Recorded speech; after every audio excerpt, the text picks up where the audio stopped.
On September 14, 2022, during my first semester renting an off-campus duplex in Athens, Ohio, I signed a lease with a stranger named Ryan because the rent fit my student budget, and that Wednesday I arrived with boxes to discover he'd already labeled the kitchen shelves with masking tape tags "My side" and "Your side" down to individual forks.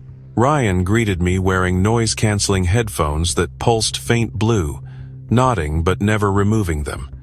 He dragged one finger down the tape lines as if reminding me of a border crossing.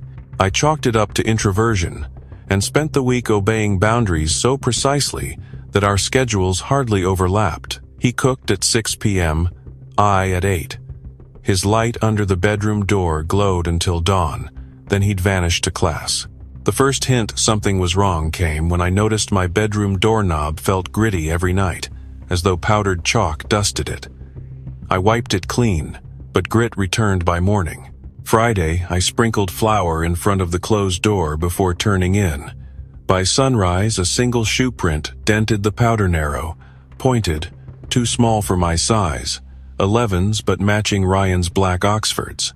I confronted him at breakfast, yet he blinked through those headphones, tapped a note on his phone, and displayed the screen. Must be a house-settling vibration. Then he pointed to the masking tape and tapped my fork. Conversation over. I bought a hasp block, drilling quietly while he was out, anchoring it to my frame.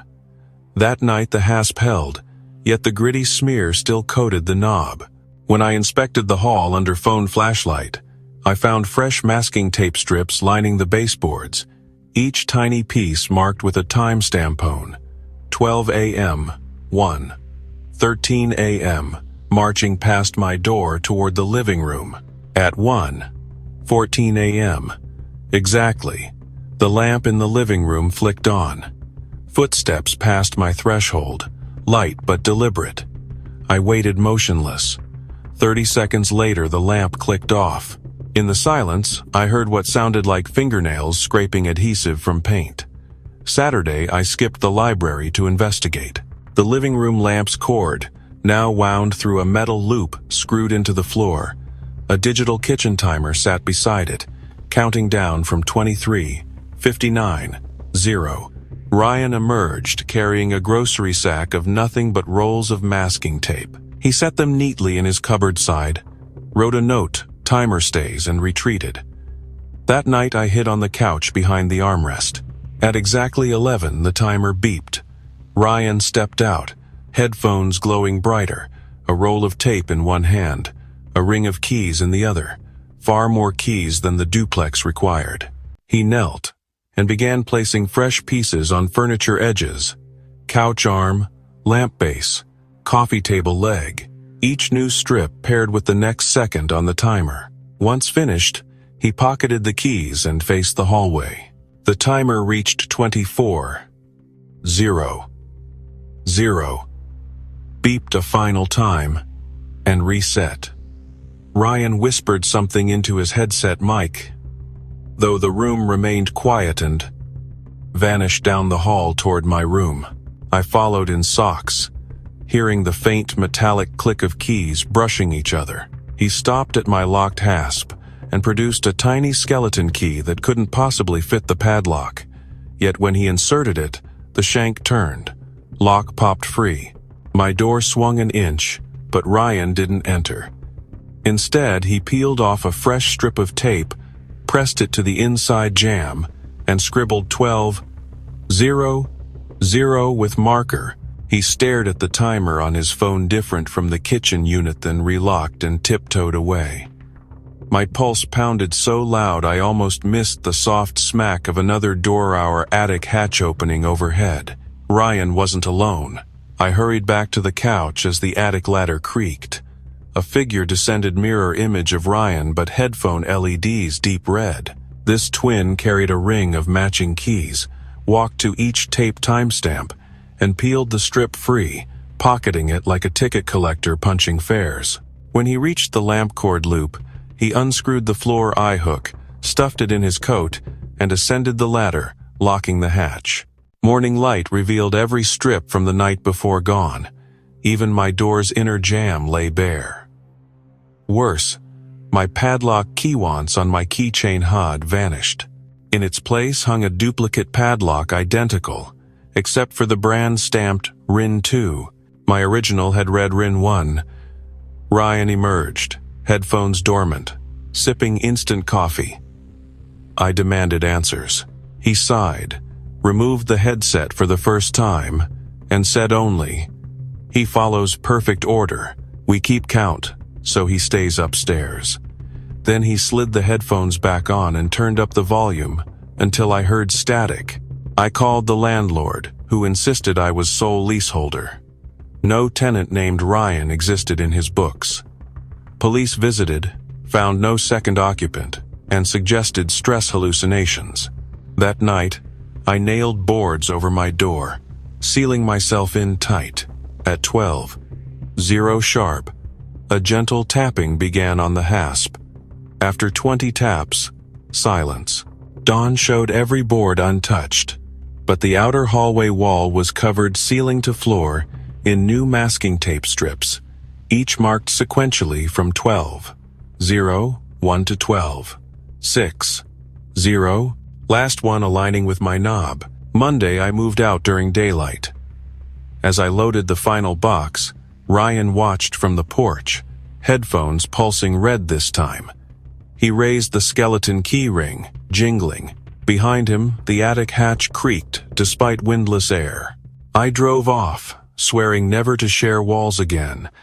Yet every apartment since, I find one roll of masking tape left under the kitchen sink. First night, a single strip appears on my bedroom doorframe stamped 12:0. Unend somewhere distant. A timer resets, promising the next knock will align exactly with the time it takes me to forget there was ever an extra key.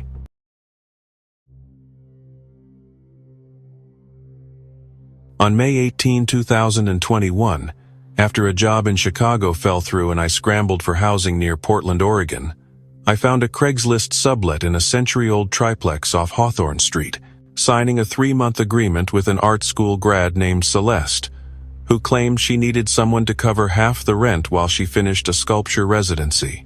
Unit 3F's living room smelled of kiln clay and eucalyptus candles, and Celeste greeted me in paint-splattered overalls, assuring me she spent most nights at the campus studio so I would barely notice her, an arrangement that sounded perfect after my recent roommate fiasco. The first week proved peaceful.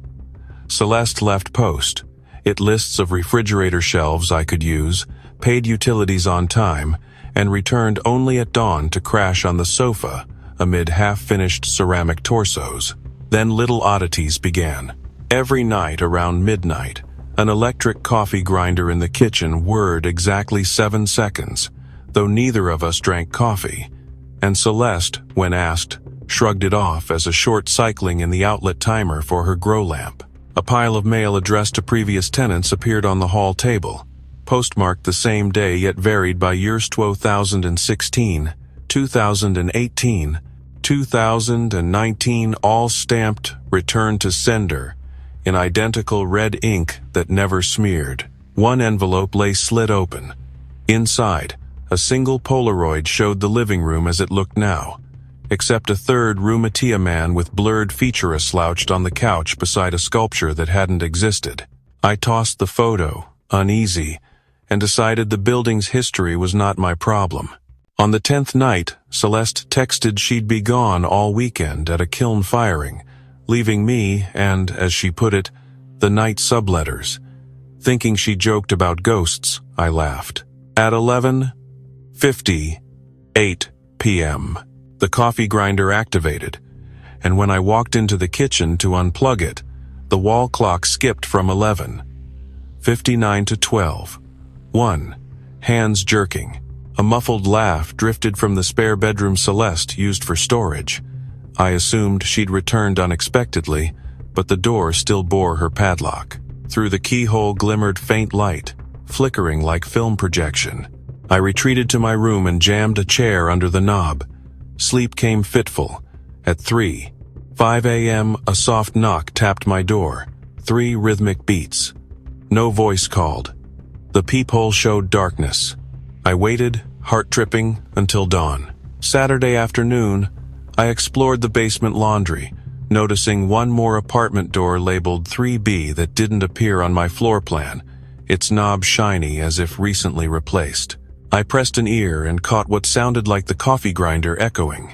The building superintendent, when I asked, insisted there were only 3 legal units and suggested I stop snooping. That night, Celeste's bedroom lamp turned on by itself, though all shades were drawn. Shadows of 2 people crossed behind the curtain known tall, one small and limping, while a projector's click-click-click reverberated. I pounded her door. The light snapped off, silence swallowing the flat. Checking the timestamp later, I realized the lamp had ignited exactly at midnight. Unable to relax, I unpacked Celeste's earlier post-it lists and noticed each carried a faint penciled signature matching the blurred man in the Polaroid. Flipping them over revealed small calendar squares, shaded in charcoal, May 18, May 19, up to today. But each midnight square bore a tiny grinder icon. Something inside the spare room orchestrated those events, and curiosity overwhelmed dread, so I broke the padlock with a hammer. The door opened onto blackness far deeper than the apartment's dimensions. Cold air smelled of wet stone. My phone flashlight reached no Walsonley, a corridor lined with film reels stacked like books. A single 16mm projector clacked at the corridor's end, screening looped footage against nothing, yet the light hung mid-air showing a kitchen identical to ours. Timestamp 12:0 a.m., with Celeste and the blurred man standing motionless, while another version of me emptied coffee grounds into the grinder. Every 30 seconds the loop restarted, the image degrading, my face less distinct. I turned to flee, but the door behind me had sealed into blank plaster. The only return path was forward past the projector. As I walked, titles on the film cans bore names: Cell, Joe, Natamione. The Nate reel spun slightly, although no air stirred. I ejected it. Warm to the touch, label wet with fresh ink reading. Next. Screening 12:0. A whimper echoed childlike, pleading from deeper inside, so I sprinted until a wooden stairway ascended toward a sliver of daylight. I burst through an attic hatch into a dusty loft filled with sculptures frozen mid-scream, each clay bust wearing headphones molded to the ears. One sculpture bore Celeste's likeness, mouth agape, glazed eyes staring. At its feet rested a coffee grinder plugged into nothing, nevertheless vibrating. The apartment below lay silent when I climbed down. Celeste never returned, her phone disconnected. Police found only my fingerprints. The landlord claimed no record of a Celeste ever leasing 3F. My belongings were boxed outside with an eviction notice dated May 18, the day I moved in. Now, each place I rent, midnight brings 7 seconds of grinding from somewhere unseen. New roommates never last beyond the first weekend, muttering about film projector sounds in walls.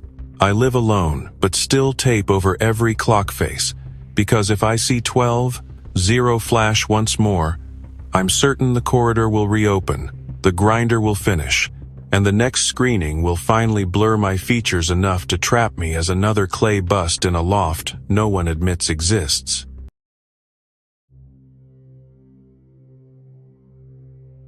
At 4 a.m. on January 27, 2023, in the drafty Victorian house I split with 2 other grad students near Savannah's Forsyth Park, I woke to the brittle scrape of dresser drawers opening in the next bedroom, Kyle's room, even though Kyle was working a night shift at the hospital, and the third roommate, Lena, had flown to Houston for a conference. The house should have been mine alone, yet footsteps padded the hallway, thinking he might have come home early, I texted. But his read receipt stayed dim, so I slipped into slippers, baseball bat in hand, and crept out to discover all lights blazing and the fridge door wide, its interior empty, except for a post-it. I pushed the door closed, and the digital clock on the microwave reset from 4:05 to 4, 4 seconds frozen. The house suddenly smelled of fresh paint, though every wall was decades-old plaster. Uneasy, I checked Kyle's room spotless, bed made hotel tight, but every dresser drawer had been removed and stacked like bricks to form a doorway-shaped hollow inside that cavity. Hovered a Polaroid picture, showing me standing in the kitchen exactly as I had seconds earlier. The attic hatch sat in the hall ceiling, rope dangling. I climbed, bat first, and swallowed dust as boards groaned under weight. The weak bulb revealed dozens of post-its fluttering from rafters like yellow bats, each in either Kyle's scrawl or Lena's angles. Who moved my desk? Quit borrowing my shoes. In the center of the floor sat 3 lawn chairs, facing a full-length mirror. Each chair bore our initials in Sharpie, and a disposable camera placed on the seat, flash ready. On the back of the mirror, someone had taped a sheet reading house rules. I stared at my reflection, except the mirror showed the attic empty. Then 3 silhouettes slid into the frame, sitting into the chairs behind me. Heart jackhammering. I bolted down the ladder, but the hallway stretched longer than architecturally possible, doors multiplying down both sides numbered in pencil 4. 4. 4. 4. 4. 4. I tried mine. Knob cold. Room beyond rearranged so bed, desk, even dirty laundry faced the center like spectators. The microwave timer downstairs beeped, the house lights died, and moonlight spilled from windows, showing Forsyth Oaks outside frozen mid-sway. In that silence, identical post-its began sliding under each hallway door, piling like leaves. I grabbed one. Thanks for the hour. The next, payment due. The last, you're out again. Panic rose. I sprinted to the kitchen, intending to flee out the back, but the door had been painted shut, wet strokes of gray still dripping, brush leaning in a tray as if the painter had just stepped away. The paint smell I'd noticed earlier thickened, and on the newly coated surface, words bled through in darker pigment. Stay until we're full. The grandfather clock in the living room chimed 4, but each gong sounded reversed, sucking air instead of striking. The hands spun counterclockwise until settling again on 4. 4. I yanked the wall clock. Battery hands kept moving. Upstairs, the attic bulb reignited, pulsing strobe. I recognized Kyle's voice shouting, "My shift is never over," and Lena's overlapping, "Conference got extended," but Dopplered, like heard through a fan. The temperature dropped. My breath fogged. Desperate, I remembered Rule 2. Return the moment. I dashed to Kyle's room, collapsing the drawer doorway. Polaroid fluttered to the floor. I tore the post-it, flipped the photo, and penciled 4, 4, 5, 4, whispering, "Keep it." The hallway shrank to normal length, extra doors dissolving like mist. I hurled the photo into the fireplace and struck a match. As it curled, house lights flickered, fridge hummed, and clocks ticked to 5, 4 minutes flowing again. Morning sun finally rose. Kyle texted he'd pulled a double and never came home. Lena sent a selfie from her hotel. I didn't mention the night. Yet our fridge calendar now skips every 4 o'clock. Hour goes 3:50, 9 to 5, 0 while post. It's occasionally appear on the grocery list in handwriting that mixes all 3 of ours, asking for paint, film, disposable cameras. I buy them, leave the bag by the attic ladder, and the items vanish by sunrise because some version of us upstairs still needs supplies to borrow moments we aren't using. And I've learned never to let the stock run out, or the house will charge rent in minutes we can't spare, trapping us forever at 4 a.m.